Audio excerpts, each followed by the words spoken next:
I thought I might take the opportunity to explain what's different about show jumping from other disciplines and why we have different requirements of what the surface is like for the horse. Show jumping is a very different discipline to basically all others. We need a surface where the horse is able to get a bit of traction, but also some cushioning. So there's a very good video by Premier Equine that I can share, which is excellent. It explains a lot, but it doesn't explain things like when there's distances between jumps, and normally show jumping courses are built on a 12-foot canter stride. That means in order to get that stride between the jumps, so let's just say there's a vertical oxer, which is two canter strides apart, which is actually one stride. But anyway, that because you land, which is half a stride, then one stride, and then half a stride to take off again. So 24 feet is actually just one canter stride between the two jumps. But in order to get that stride, you have to ride at a particular pace. So in competition, there is a thing known as a competition speed. So there's a speed for over 1.5 meters, and then there's a speed for under 1.5 meters. However, the related distances are still made on the competition speed for over 1.5 meters, if that makes sense. There is an exception where, for pony club or smaller horses, courses are built on an 11-foot canter stride. But the point is that you need to ride a certain speed in order to get the distance between the jumps. Now, at home you might have a training speed, and then of course you've got a competition speed. So when you're at home, in order to get the stride right, because you're not on a big outdoor arena, or perhaps your surface is too loose and slippery or whatever, you're not able to do the 12-foot canter stride speed. So you might shorten your distance a little bit so you can ride a bit slower and still get the stride. So that's a major difference with what's required. Also, course designers have certain tricks, if you like, to test the rider's ability. So some of those tricks might be to have an oxer which is close to a corner. So you come out of a corner, there's a big oxer, and if you don't come out of the corner with enough power, then you have a smash into the oxer. So, you have to be able to adjust your speed and your power accordingly to the way the course is built. Other things are you need to be able to jump on angles, and other things are you need to be able to do like really quick turns, because it's actually turning that wins classes. So you've got to be able to turn on a dime and then power off again. So obviously you need a surface with grip so that horses don't lose confidence and they can turn.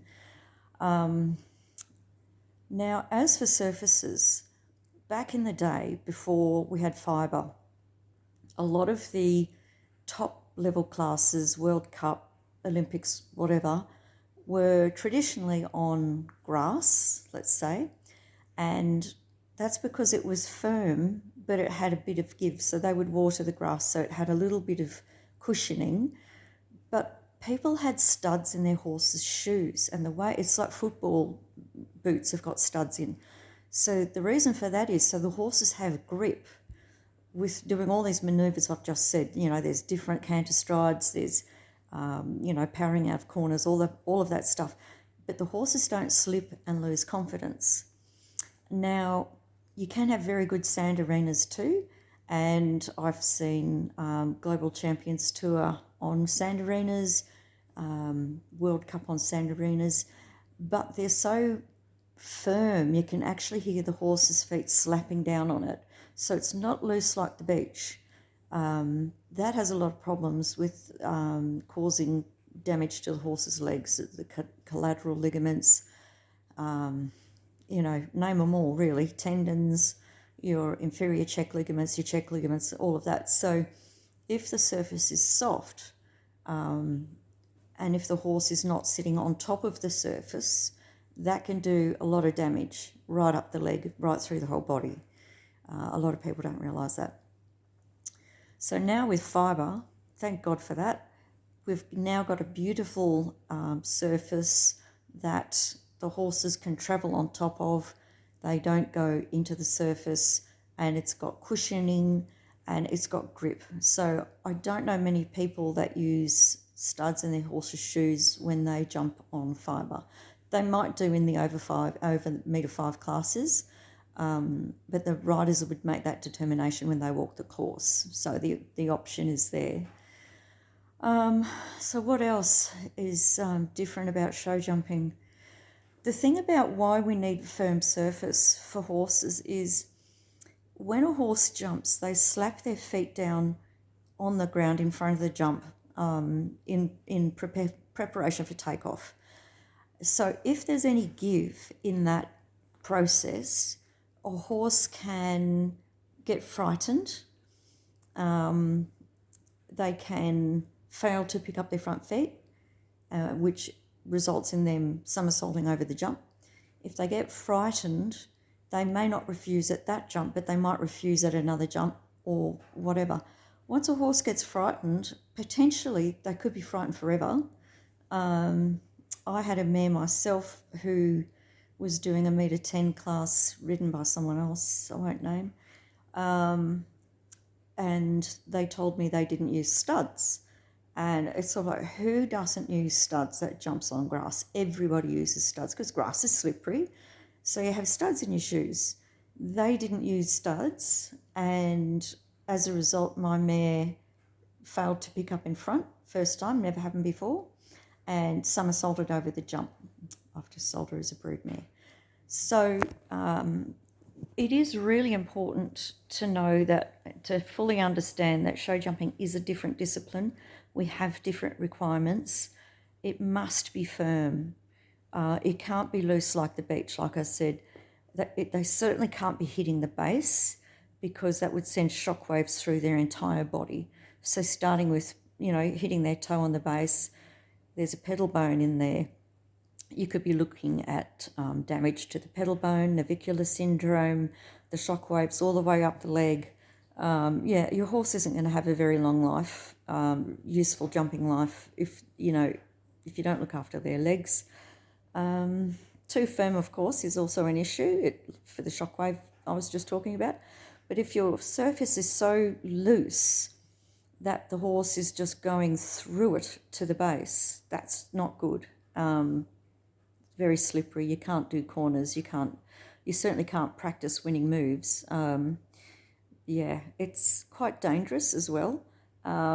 If a horse stops, you can get hurt. Like, you can get seriously hurt show jumping. They're big animals, and you're not just going for a walk in the park. You're sort of, like I said, competition speed isn't slow. It's pretty quick, and you've got to be pretty game. And so I just thought I'd document the reasons why arena surfaces are different for different disciplines, and show jumping has very different requirements to a dressage arena. However, now dressage people are really loving the fibre as well. A lot of people in dressage think that nice, big, lovely, soft, fluffy sand surfaces are great, but it puts a lot of pressure on a number of joints and ligaments in the legs, like the stifles, the hocks. They've got to work really hard to get their feet out of the surface.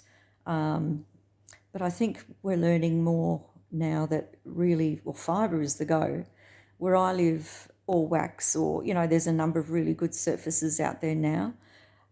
Where I live, unfortunately, I can't have fibre because it's extremely windy. Fibre needs a lot of water. We don't have a lot of water here. And even if we did, because it's so windy, it would end up at my neighbour's house. So we can't have fibre. I haven't looked into wax yet, the actual price of wax. I know wax is like just phenomenal to ride on. I've spoken to people about that.